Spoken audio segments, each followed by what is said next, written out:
El culturismo no es solo un deporte, es un lenguaje, un arte, un campo de batalla entre genética, disciplina, química y obsesión. Es el espejo más radical de una sociedad obsesionada con el cuerpo, y a la vez una de las expresiones más extremas de voluntad humana. Pero el culturismo ha cambiado mucho.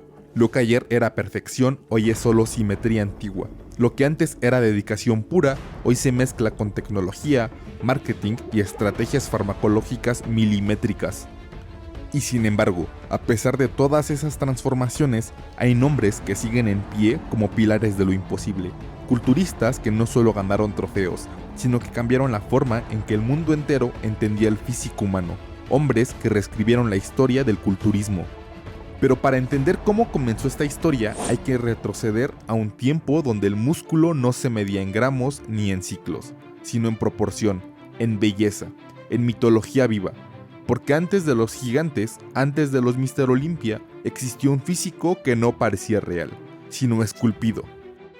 Steve Reeves, la primera idea de perfección. Antes de que existiera el Mr. Olympia, antes de que el dopaje fuera regla, hubo un hombre que representó por primera vez el ideal físico masculino ante el mundo.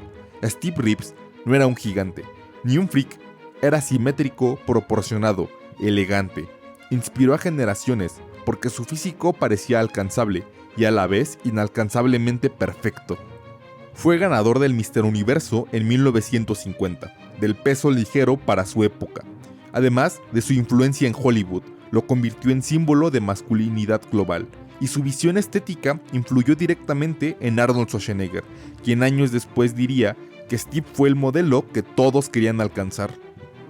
Pero el culto a la simetría no sería suficiente, el culturismo quería más, y en los años 70 aparecía alguien que combinaría estética, ambición y poder mediático. El juego estaba a punto de cambiar. Arnold Schwarzenegger. Arnold no solo tenía uno de los físicos más completos de la historia, tenía una mentalidad ganadora y un instinto de espectáculo. Sabía que unos bíceps definidos podía ser más que un músculo, podía ser un símbolo. Su cintura pequeña, su pecho ancho y su carisma desbordante, todo lo convirtió en el embajador global del culturismo.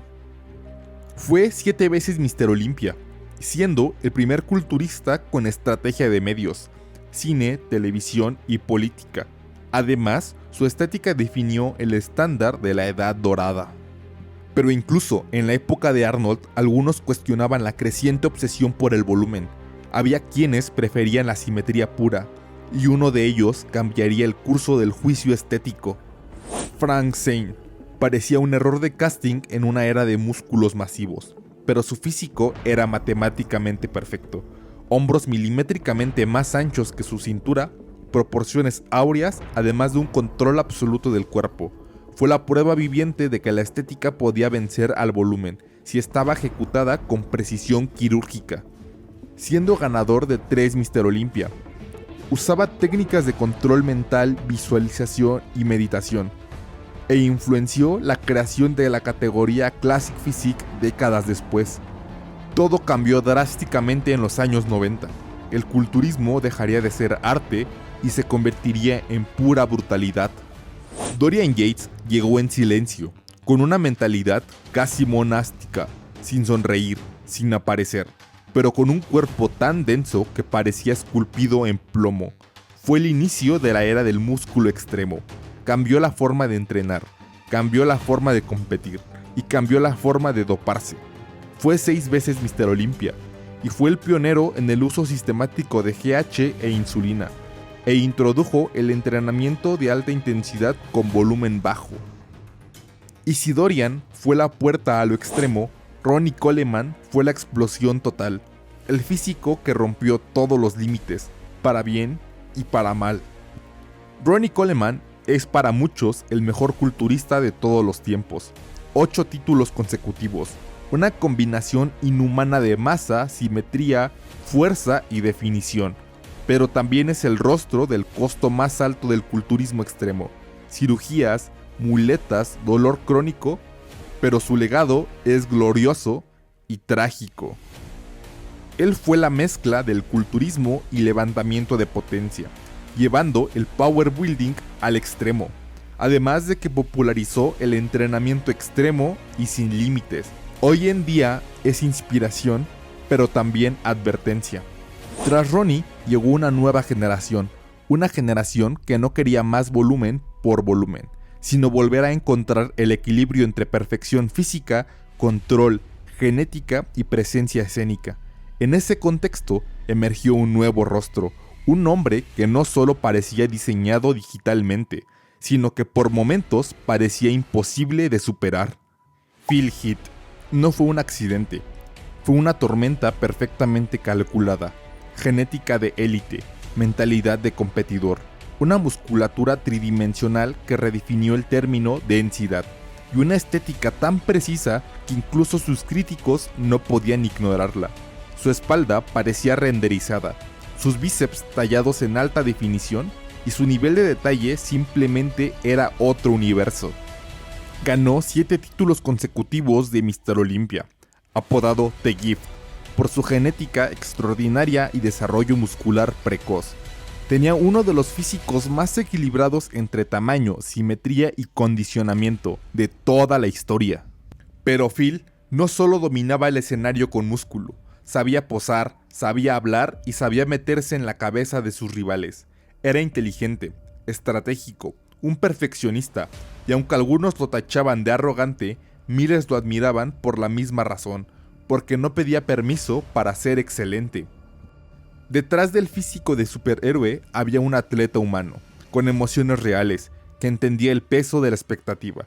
En sus últimos años como campeón, comenzó a recibir abucheos, y no porque fuera malo, sino porque era tan dominante que el público quería ver caer a un dios.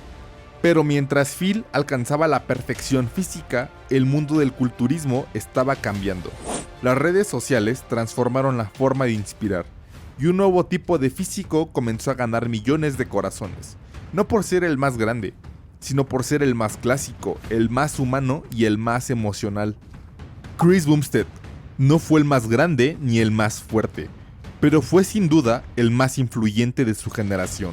Recuperó la cintura estrecha, las poses lentas, el enfoque artístico, y lo hizo viral. En plena era del tamaño grotesco, él recordó al mundo que un cuerpo también puede inspirar sin asustar. 6 veces campeón consecutivo de Classic Physique, elevó la categoría Classic a una relevancia global sin precedentes, y su físico inspirado en la Edad Dorada, pero adaptado a los tiempos modernos. Además de ser uno de los íconos absolutos en redes sociales, con millones de seguidores y una marca personal que trasciende el culturismo. Pero lo que realmente convirtió a Sebum en leyenda no fue solo su físico, fue su humanidad. Mostró ansiedad, mostró debilidad, mostró disciplina sin arrogancia, y en un mundo saturado de filtros, ciclos y egos, su transparencia lo convirtió en un ídolo auténtico. En 2025 anunció su retiro competitivo, en la cima, con 6 títulos, una base de seguidores más grande que la de cualquier Mr. Olympia abierto, y un legado construido no solo con proteína y entrenamientos, sino con presencia, verdad y conexión humana. Cada uno de ellos dejó algo más que músculo, dejó una visión, una filosofía, una era. Y hoy, en un mundo lleno de filtros, anabólicos y obsesión por la imagen, quizás sea momento de hacernos una pregunta seria. ¿Quién será el próximo en cambiar el juego? ¿Alguien que nos impresione o alguien que nos inspire? Si esta historia te hizo sentir algo más que ganas de entrenar, suscríbete, porque aquí no solo hablamos de músculo, hablamos de lo que significa construir algo que valga la pena. Déjame en los comentarios, ¿quién cambió el culturismo para ti?